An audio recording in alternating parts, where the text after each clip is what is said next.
Hi, welcome back to Leadership Coaching on the Go. I'm your executive and leadership coach, Phyllis Regan. Today we're going to talk about something that leaders face in high-stakes environments, whether it's sports, entertainment, or corporate. Everyone deals with this, conflict.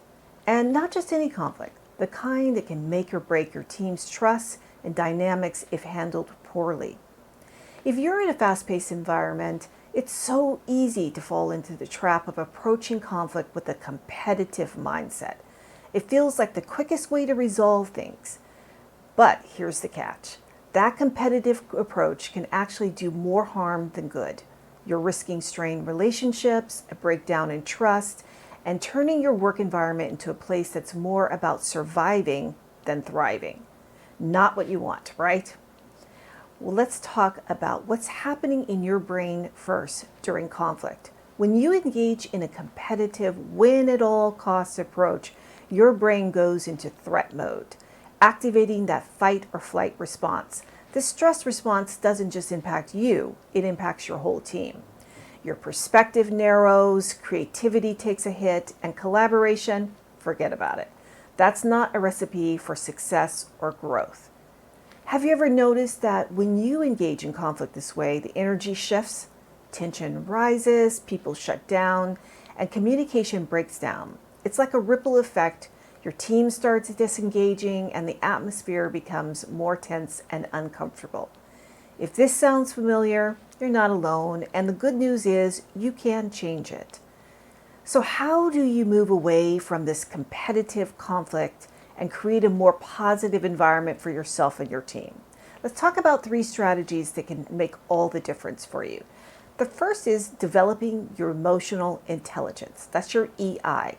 First things first, you need to become aware of your own emotional triggers.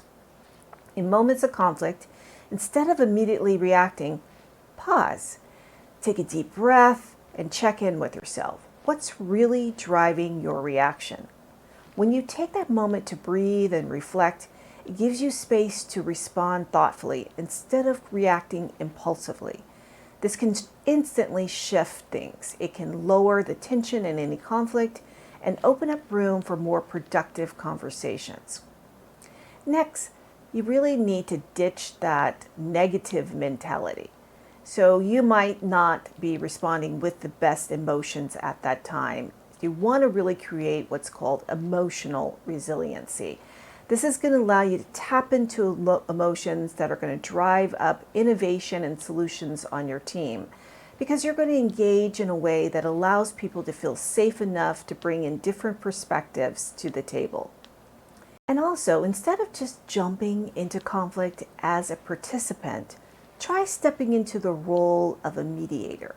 You want to stay neutral so you can help your team clarify any misunderstandings. Your role is to guide the conversation toward finding common ground.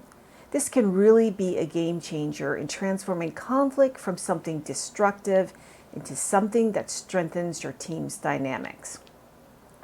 When you make these changes, you'll notice a dramatic improvement. Your team will start to trust each other more, communication will flow better, and engagement will increase. And as for you, the stress and burnout that comes with constant conflict will begin to fade. You will feel more like the leader you want to be with your team. So it's really worth trying these different strategies so that you can minimize this impulsivity, this need to be win at all costs, and to really drive up collaboration on your team.